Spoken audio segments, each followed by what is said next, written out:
Okay. Well, good morning, everyone. As many of you know, Minister of Defense Parakar hosted me in India last year. It's now my pleasure to return the favor, to welcome my friend Manohar to the Pentagon for his first official visit, and to continue strengthening the defense ties between our two nations. I want to thank the Minister personally for his close relationship and hard work in securing the historic steps we've taken this year. The growing strategic partnership between the United States and India is one that's rooted in shared ideals, mutual interests, and a spirit of innovation. In June, we affirmed our commitment to stronger defense ties when Minister Parakar and I signed the 2015 framework, which charts a course for this relationship for the next decade. What we see going on between our two countries is a handshake of two complementary initiatives: India's Make in India policy and the Defense Technology and Trade Initiative, and also India's Act East policy and America's rebalance to the Asia-Pacific. One important step, very important step, in realizing the potential of our partnership is through the Defense Technology and Trade Initiative, which fosters technology cooperation, works to build industry-to-industry ties, and it identifies opportunities for the co-development and co-production of defense systems. For instance, today, Minister Parakar and I discussed the progress that's been made towards cooperation on jet engines and aircraft carrier design and construction, as well as opportunities to collaborate on additional projects of interest, which will also further Prime Minister Modi's Make in India policy. We also discussed the importance of expanding our military engagements, from the annual Malabar Naval Exercise this year to India's participation in the Rim of the Pacific exercise next year, and return for the first time in 8 years to Red Flag, the premier air-to-air combat exercise. I was honored to be the first Secretary of Defense to visit an Indian operational military command when I went to Vizag. So, I'm pleased that on his way to Washington, Minister Parakar was able to meet senior military leaders in Hawaii, becoming the first Indian defense minister to visit U.S. Pacific Command. Later this afternoon, we'll observe live flight exercises on the USS Eisenhower, making Minister Parakar the first Indian defense minister to go aboard a U.S. aircraft carrier. This speaks not just to our important aircraft carrier technology cooperation, but to our expanding cooperation in maritime security as well. Of course, the Indo-Asia Pacific is one of the most consequential parts of the world for America's future, and we welcome India's rise as a security partner in the region, a region where half of humanity lives and half of the world's economic activity takes place. Through our meetings today and expanded cooperation in the days to come, the U.S.-India Defense Partnership will become an anchor of global security, as together we work towards a common future between the United States and India that is destined. This is a relationship that will be critical in strengthening the Indo-Asia Pacific, security architecture so that everyone there can continue to rise and prosper. And I'll now welcome Minister Parakar's comments before we take questions. Thank you. Thank you. Everyone, good morning. I'm delighted to be in the US. This is my first visit to your great country as a defense minister. I'm deeply grateful to Secretary Carter for his warm hospitality extended to me and my delegation and arranging an excellent program for my visit. Before coming to Washington, I visited U.S. Pacific Command in Hawaii and participated in Pearl Harbor commemorative ceremony. Besides having interaction with the officers of the Pacific Command, I also had an opportunity to interact with Senator John McCain and some of the other members of Senate Armed Service Committee. I also had interaction with industry representatives in an event organized by USIBC, in which CII and FICCI also participated. India and US share a strategic partnership that reflects our shared values and interests. Defense and security cooperation is a vital component of this partnership. Our relations have grown stronger under the leadership of Prime Minister Modi and President Obama. This is my third meeting with Secretary Carter. I had the privilege of hosting Secretary Carter in Delhi in June this year when we signed the Defense Cooperation Framework Agreement. This agreement reflects our shared commitment towards maintenance of international peace and security and promotion of rule-based order.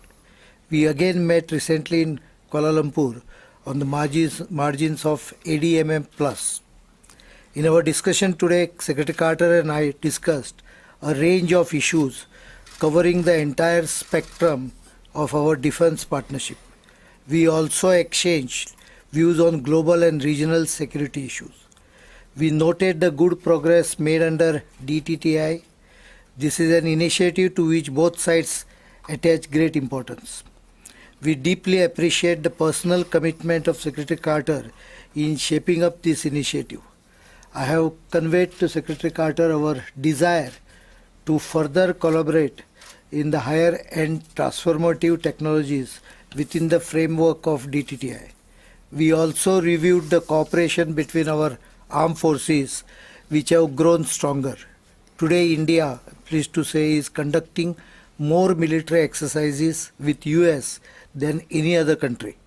Our cooperation in the area of maritime security is also becoming stronger, especially in Indian Ocean region, where India is playing its due role and responsibility of net security provider. As you may be aware, during the visit of President Obama to India in January this year, our two countries agreed on joint strategic vision for Asia Pacific and Indian Ocean region.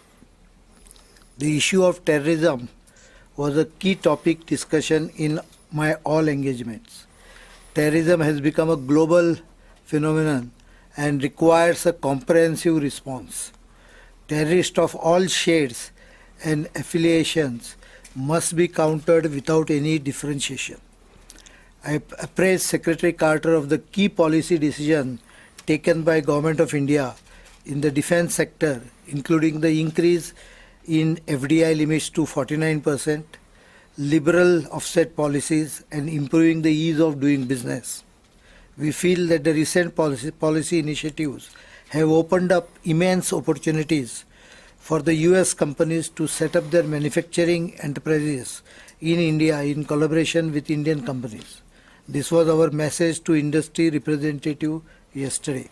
I look forward to working together with Secretary Carter to further expand and deepen our defense relationship with the two great democracies need to ensure. Thank you. First question will come from Bob Burns of the Associated Press. Thank you. I have a question for each. Mr. Secretary, yesterday in your testimony on Capitol Hill, you mentioned that the U.S. is prepared to commit Apache helicopters, attack helicopters in Iraq under certain circumstances. You said if circumstances dictate and if the Iraqi government asks for it. I'm wondering whether you're referring specifically and narrowly to the final stages of the battle for Ramadi, or do you see a broader need for expansion of U.S. combat power in Iraq going ahead the next year or so? And may I ask also the Minister, is India considering increasing its role in countering the Islamic State? Well, Bob, I was speaking yesterday specifically about Ramadi, but I think you should just bear in mind we have a general nationwide, that is all around Iraq, effort to support the Iraqi security forces. Kurdish security forces in the north, and wherever we can identify them, Sunni forces in the western part of the country. So we are doing a lot, but specifically in connection with Ramadi and the encirclement of Ramadi, the forces that have been doing that, just to remind you, were trained by us, equipped by us, and if it would benefit them and make a strategically decisive difference in the taking of Ramadi for us to add more, including attack helicopters, we're prepared to do that.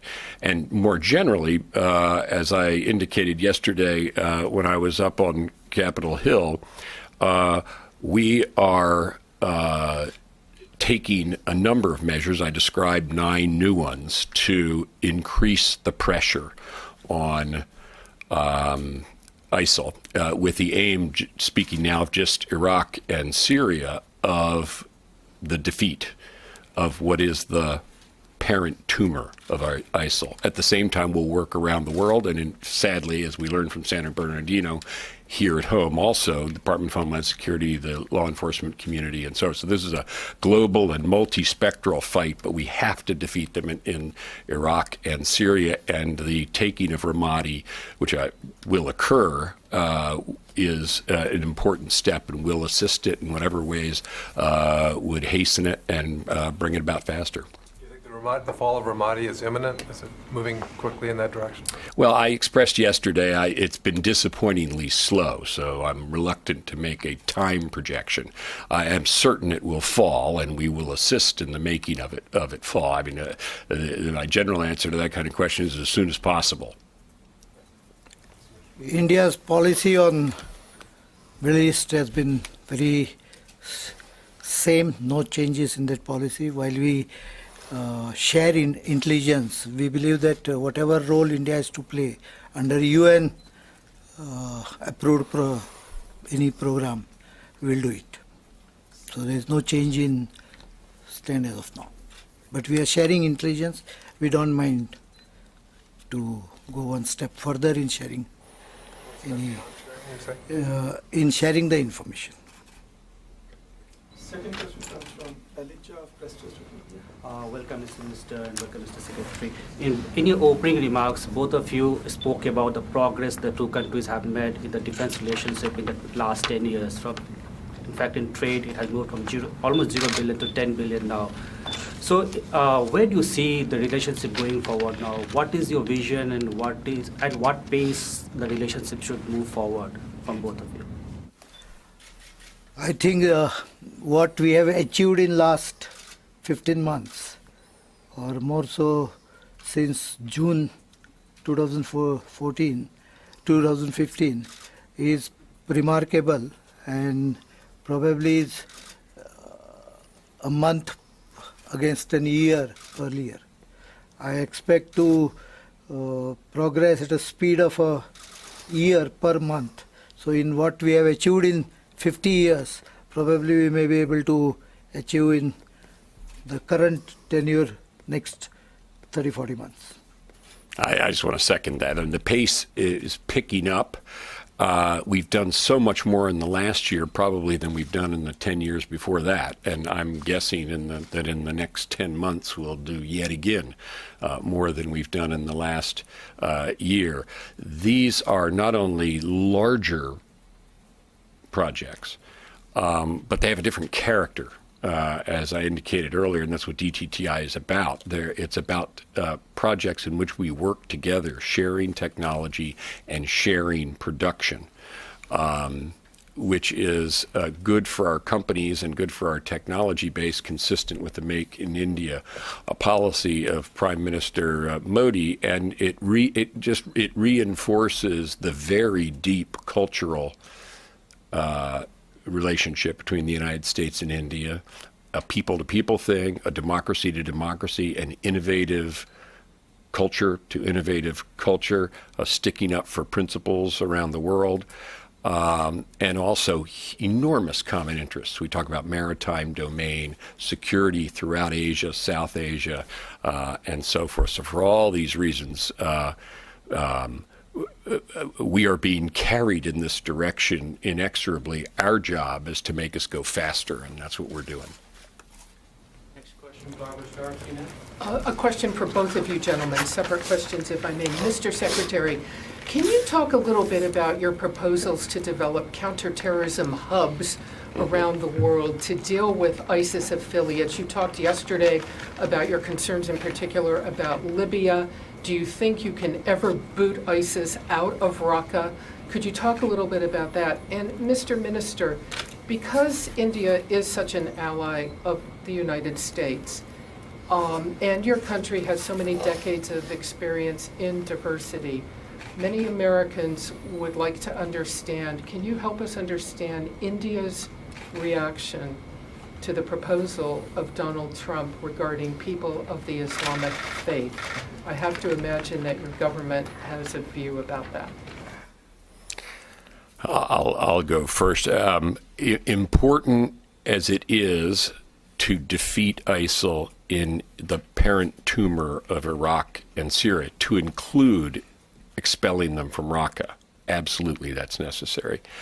We also have to recognize that, as Libya is one example, that this tumor is metastasizing or has metastasized. That's the reality, the recognition of that behind the concept of linking together American counterterrorism and military nodes in the region and around the world, so that they operate more smoothly together, so that they can focus on this network wherever it is. These are capabilities that we have deployed now, and of course we're focused on the defense ones, and knitting them together into a network so that it takes, as is frequently noted, a network to fight a network. This is going to be our network for fighting ISIL on a regional and indeed a global basis. So we are working on that. That's a proposal that we've been working on now for a number of months. I think it's a necessity, and it should be and will prove to be very effective at what is a regional and global phenomenon, as we know. I think your question to me has the potential of a nuclear bomb. I'll not comment on what is being talked about in the US, but as far as India is concerned, we believe that we are the second largest Muslim population, and we gel well. We believe that everyone has equal opportunity, equal rights. Yes, maybe there are few small pockets of extremism, radicalization, but those are too few to treat different sections of society differently. In India, we have equal rights for everyone, and we don't look towards communities with suspicion. Those who are radicalized is a different issue. We tackle them separately, but that is those who are terrorists. And Mr. Secretary, we haven't heard from you yet, sir, about this. Understanding as Secretary of Defense, you do not wish to discuss politics. Nonetheless, it is a national conversation.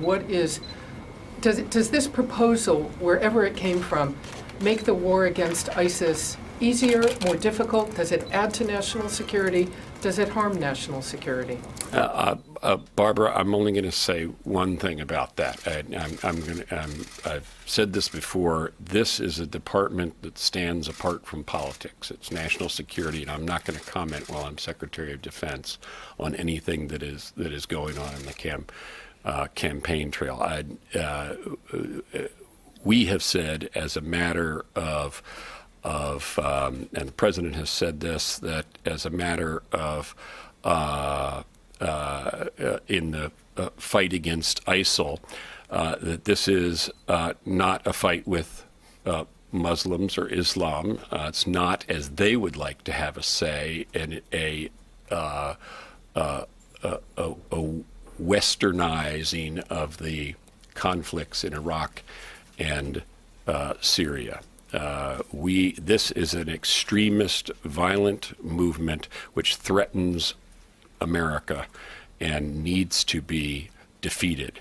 And we're working on accelerating the defeat of ISIL. That's the important thing. Last question. Last question comes from Tejinder Singh. Yeah, time's not. So I'll first start with the host. And welcome to the US from a fellow IITian.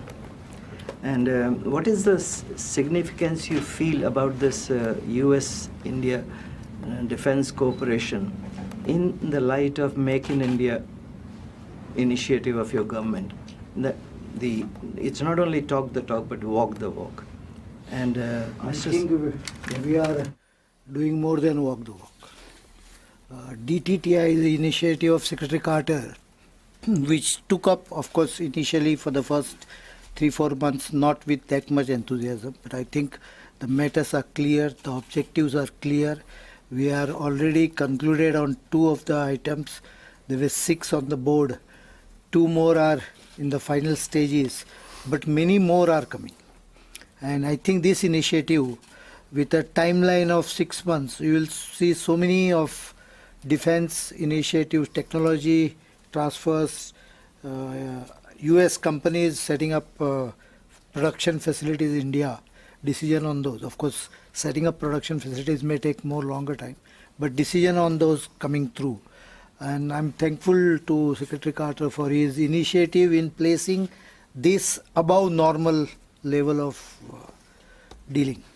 So this enhanced position will definitely result into a great deal of things coming out in the next 6-7 months.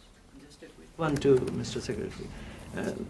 There is so much talk about counter-terrorism, and even in the latest case here, the person had come from Pakistan. So it is that region also which is very important for this counter-terrorism. How you are coordinating with India on those regional issues of counter-terrorism? Well, we have regular conversations with India about counterterrorism and about regional security issues, and obviously terrorism of all kinds in South Asia has been and remains a serious problem. India has been attacked and is continuously threatened with attack from terrorists, even as we are, even as Pakistan and Afghanistan are. We have independent relationships with all 3 of those, and counterterrorism isn't the only thing we do with all 3 of those, but counterterrorism is an important thing that we do with all of them. And with respect to India, I'll just say that counterterrorism clearly is a key common interest. We work a lot together on that, and then we have a wide range of geopolitical, strategic, and technology areas of cooperation as well. So it's a very wide-ranging relationship. But in today's world, you can't leave out terrorism. Thanks, everyone. Thank you. Thanks all very much.